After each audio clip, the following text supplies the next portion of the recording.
Сәлем, ертегі сүйер достар. Ертегілер әлеміне қош келдің.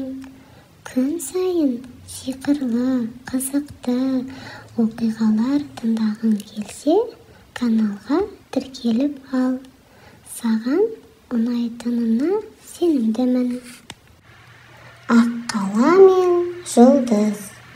Баяғы бір заманда биік таулардың етегінде орналасқан қалың қарлы тыныш ауылда Айсұлу есімді 10 жасар қыз өмір сүріпті. Айсұлудың шашы қап-қара, көзі мөлдір тұнық, қиялы мен арманы шексіз еді. Ол достарының арасында тым ерекше болатын.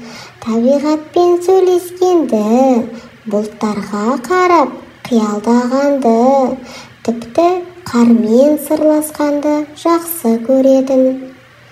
Әкесі орманшы, анасы мұғалім болатын. Айсұлу бос уақытында үнемі табиғатта жүретін. Әсіресе қыстыгүні қар жауғанда ол үшін дүние мүлде басқа әлемге айналатын. Бір күні қатты боран соғып, ауыл бірнеше күнге жарықсыз қалды. Бірақ сол күндер Айсұлу үшін ең сиқырлы күндер болды. Ол ауладағы ең үлкен аққаланы жасауға кірісті. Қардан соққан алып денеге сәбіз мұрын, көмір көз, тоқылған шарф, тіпті анасы берген кішкентай қоңырауды тағып қойды. Аққаланың атын Жарқыра деп қойды. Сол түні терезеден қар жауып жатқан аспанға қарап жатқан Айсұлу кенет ерекше жарықты байқайды. Сол жарық ақырын аққала тұрған жаққа жылжып, бүкіл аулаға жұмбақ сәуле түсіреді. Айсұлу далаға жүгіріп шыққанда аққала қозғалып, оған қарап жымия түседі. Айсұлу, сен мені жай ғана аққала етіп жасамадың, сен маған жан бердің, деді аққала жаймен.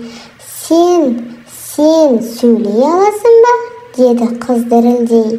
Я, мен сиқырлы жұлдыздар елінен келдім. Жер бетінде балалардың тазалығы мен мейірімі арқылы тірі бола аламын. Бірақ менің уақытым шектеулі.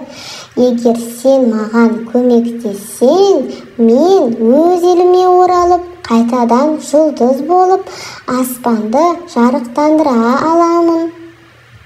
Айсұлу еш ойланбастан келісті. Сол сәтте аққала таяғын жоғары көтеріп, сиқырлы шеңбер сызды. Екеуі сол шеңберден өте сала мүлдем басқа әлемге тап болды. Айналада жылтырап тұрған мұздан салынған сарайлар, ауада қалықтап жүрген отты көбелектер, көлдің үстінде қалқып жүрген мұз балықтар, ал аспанда әр түрлі түстегі жұлдыздар билеп жүрді. Бұл жұлдыздар елі еді. Бірақ ел қиындықта екен.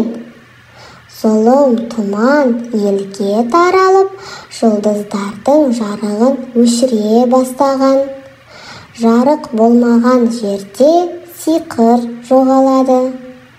Аққала Жарқыра осы елдің сақшысы болған екен. Бірақ ол жерге оралу үшін адамның таза жүрегі керек болыпты. Айсұлу мен Жарқыра тұманның көзін жою үшін 3 қиын сынақтан өтеді.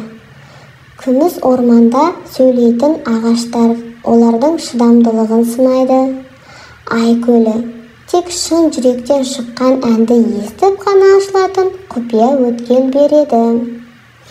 Сағым тауында Айсұлу өз қорқынышымен бетпе-бет келеді.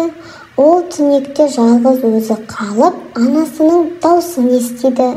Сол арқылы жүректегі мейірім мен батылдықпен түнекті жарып шығады. Соңында Айсұлу Жарқырамен бірге зұлым тұманды жеңіп, жұлдыздар елін құтқарады. Жарқыра аспанға көтеріліп, ең жарық жұлдызға айналады. Айсұлу үйіне оралғанда ол бәрі түс секілді көрінеді. Бірақ терезе алдында тұрған Аққаланың мойнындағы кішкентай қоңырау баяу сыңғырлап тұрғаны әлі есінде. Ол естелік, ескерту әрі үміттің символы еді. Сол күннен бастап Айсұлу әр қыс сайын Аққала жасап, онымен сырласып, аспанға қарағанда ең жарық жұлдыздың дәл сол Жарқыра екенін білетін. Ертегі ұнаса, тағы да сиқырлы, батырлық және достық туралы хикаялар жазып берем. Каналға тіркеліп, достарыңа жіберуді ұмытпа. Сау бол!